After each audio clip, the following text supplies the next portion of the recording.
team's chance to develop. I suppose an unusual thing, well, maybe not unusual at this stage, they're under 17. A good few of these fathers would have played for Galway. We have sons coming, second generation coming through, which is great to see. Game is on here, Galway on the attack. And our match referee is Dean Alford. Not too strong. Very, very light breeze on a warm day here in Kilkenny as Anthony stands over the free and Anthony Pinard sticks that ball over the bar for his first free of the match. And Galway are 1 to the good. John Locke's club based in Callan. Grace tries to get the rise under pressure though in the middle of the field as both teams compete for possession. Breaking out is Gus Lohan. Lohan inside into his full forward Michael Cohen. And Cohen from distance looks up at the post and Michael Cohen has put that ball over the bar. A dream start for Galway. Dream start for Galway for there. Possession. Breaking out is Gus Lohan. Lohan inside into his full forward Michael Cohen. A former All-Ireland winner with Clare. Starting today, the other Rory Power, a village man, but has deep connections with the Carrickshock club through his dad and granddad. Galway with a shot on goal, that's Tig McCarthy, and McCarthy at an angle has sent that ball over the bar, and Galway are flying at UPMC Nolan Park. From the Saturday club, McCarthy, this had to be highly rated, was sick the last day, a bit injured, but like a good player. Galway made a very good start. Like the value of a good free taker.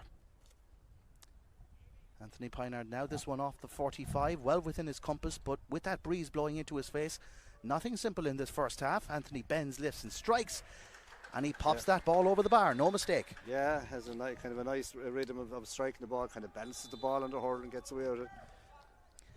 Crown. He's like all young lads now, doesn't he? Fine cut of a man, like he's only a young lad, but a fine cut of a man. Great score here. Big man, Joe Dowling, and Joe Dowling has put that ball over the bar. A point from a free, a point from play, 2 for Joe Dowling. Galway still lead by 2. He scored 2-9 the last day in Kilkenny's 4-18 to 14-point win over Westmeath, and he's got 3 today so far, 2 from frees, 1 from play, and Kilkenny are slowly growing back into it.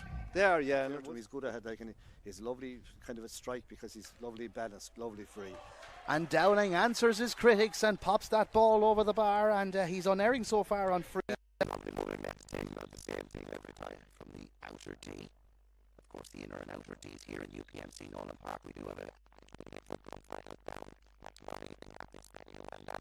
at an angle. Unerring so far, but this is trickiest assignment of the lot. Anthony strikes the ball, and Anthony has got it.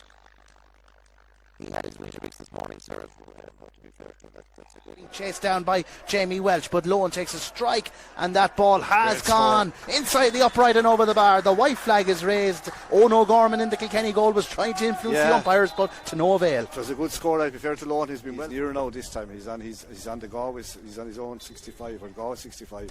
He'll be able to drive into it, Joe Dowling with the free, lovely score. And a sweet score. It almost tailed in just as the last, and it is Brian Welch with the hand pass. Welch into Porrick Meany, chance goal! Porrick Meany with the finish. A lovely ball from Brian Welch, and Meany with the finish. A fantastic goal. Gave Wilson goals no chance. I recall that Joe Brawley rant from many years ago on Sean Kavanagh. It's available on YouTube for anyone who wants to relive it. It's a free though to Galway.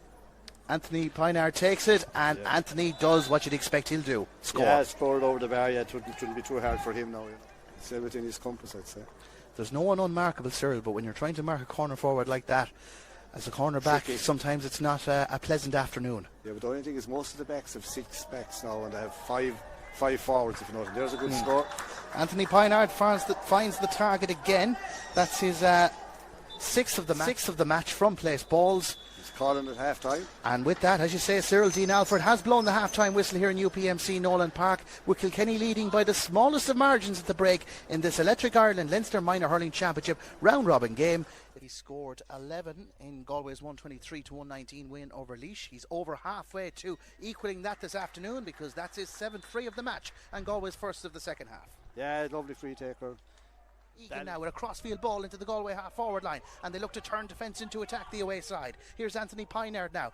Pinard into Owen McLaren. McLaren now breaking in on goal. Goal chance! And it just goes over the crossbar and over the bar, but it could have been more, sir. Yeah, did a lovely jink and run, like so. The dummy went to his left and his right. Did the very same against Laois. Got a goal that night, a fantastic score. That's a good score for Galway. Like, it could have been the first real goal chance. Across all our platforms. Here's Michael Cohen. Cohen inside to Jamie Egan. Egan has space. Egan looks up at the post and straight over the black spot from Jamie Egan. Yeah, very well. Now they worked that ball from the half back line up the whole way. Short little hand pass and good score from outside. And all of a sudden, what is it? 16 points to 1-9. Great start for Galway in the second. He's rated highly. And words I don't think even did it justice. I think summed it up. as the sun comes out here at Kilkenny GHQ. And again, Here comes Ono a long Gorman one. with the short puck out, and eventually it's recycled back to him, and he does go long. Kilkenny leap up for it, as do Galway. Breaking ball. Here's Joe Dowling. Dowling goes low, and it's in the back of the net. Brilliant goal off the hurler, Joe Dowling. And Mark Walsh hadn't a prayer. The thing is, like, there when that broke to Dowling, most players would tap that over the bar, but Dowling is in trouble, and he thinks he's on a yellow card. He's on a yellow card already. That's And the second yellow that card. could suit them down to the ground, as it gives them a chance to extend their lead. He's after dishing out another yellow card now. Is it the full back? Like you see, as you say, you have to be careful with the yellow cards, because you get one kind of a soft one, next thing you pull down another lad, gone again. 2 mistakes and you're gone. And you could say, Cyril, it backs up the argument for them. Sent off, like, oh God Almighty!